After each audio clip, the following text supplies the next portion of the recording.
Sports Club တခုရဲ့အဖွဲ့ဝင်နိုင်ဖြစ်နေတာကိုတွေ့လိုက်ရပြီးတိုက်ဆိုင်ပဲမနှက်ဖြန်မှာသူတို့မျိုးလေကောင်မှာပွဲလုပ်ဖို့ရှိနေတာပါသူတို့တွေပွဲကျင်းပရနေရာကိုရောက်သွားတဲ့အခါမှာတော့အဲ့ဒီနေ့ကဓာပြအဖွဲ့ဝင်ဖြစ်တဲ့စပင်နီနဲ့ကောင်ဟောင်မဲလ်ကိုချက်ချင်းပဲမှတ်မိသွားကြတယ်အဲ့ဒီအချိန်မှာပဲအထက်လူကြီးယူရှုကလည်းဂျက်ကိုနဲ့ရဲအင်အားပြေဆုံးခေါ်ပြီးရောက်လာခဲ့တယ်ယူရှုကလူအုပ်ကိုလှမ်းကြည့်ရင်အမျိုးသမီးဓာပြကိုမြင်သွားပေမဲ့လက်ညှိုးထိုးပြီးမဖော်ထုတ်နိုင်ခင်မှာပဲစပင်နီကောင်ရဲ့တနက်မှန်ပြီးလဲကျသွားခဲ့ရတယ်တနေရာလုံးလဲရုပ်တဲဖြစ်သွားခဲ့တော့တယ်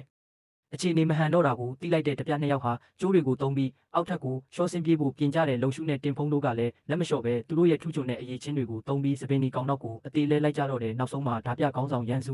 ကအမျိုးသမီးဓာပြကိုလာရောက်ကတင်နိုင်ခဲ့ပေမဲ့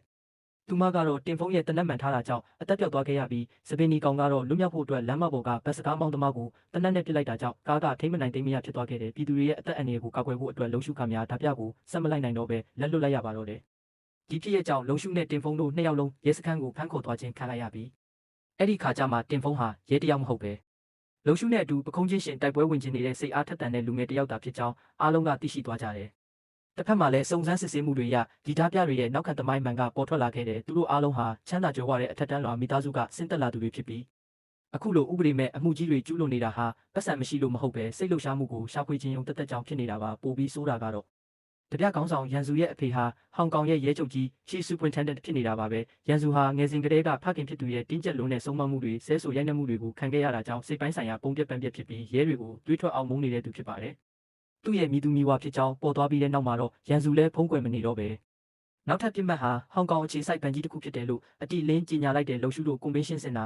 Center ကိုရောက်လာတဲ့အခါမှာတော့တပြတွေရောက်နေတာကိုတကယ်ပဲတွေးလိုက်ရလို့လူအုပ်ကိုအမြန်ဆုံးရှင်းလင်းစေခဲ့တယ်ပြီးနောက်တပြတွေရဲ့မိဘတွေကိုလည်းအခင်းဖြစ်ပွားရနေရာကိုခေါ်လာခဲ့တယ်မိဘတွေရောက်လာတဲ့အခါတပြအဖွဲ့ဝင်တယောက်ကစိတ်ပြောင်းပြီးဆက်မလုပ်ချင်တော့ဘူးလို့ပြောတာကြောင့်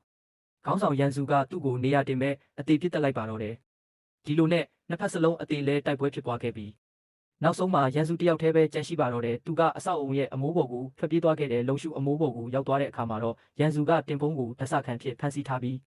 သူနဲ့တနက်စိတ်ပိုင်းပြန်လဲတက်ဆင်တဲ့နှုံးကိုတစ်ခေါက်ပြန်ဖို့ချင်းချောက်လာခဲ့တယ်ခိုင်မာတဲ့စိတ်သက်ခွန်အားကြောင့်လုံရှုဟာတီတီငိမ့်နဲ့ပဲဒီပြိုင်ပွဲကိုအနိုင်ရရှိသွားခဲ့တယ်အဲ့ဒီချိန်မှာပဲအထူးကွန်မန်ဒိုရဲတွေကနေရာအနှံ့ဝိုင်းထားလိုက်ပြီးဖြစ်လို့မိမိမှာထွက်ပြေးစရာလမ်းမရှိတော့မှန်တိသွားတဲ့ရန်စုဟာတနက်ထဲကကြီးကက်ကိုမတိမတာဖြုတ်ချလိုက်ပြီးလုံရှုကိုတနက်နဲ့ချိန်ကပြစ်မလို့လှုပ်လိုက်တယ်နောက်တစ်စက္ကန့်မှာပဲသူဟာရဲတွေရဲ့စနိုက်ပါသမားလက်ချက်နဲ့ပွဲချင်းပြီးတိတ်ဆုံးသွားခဲ့ရပါတော့တယ်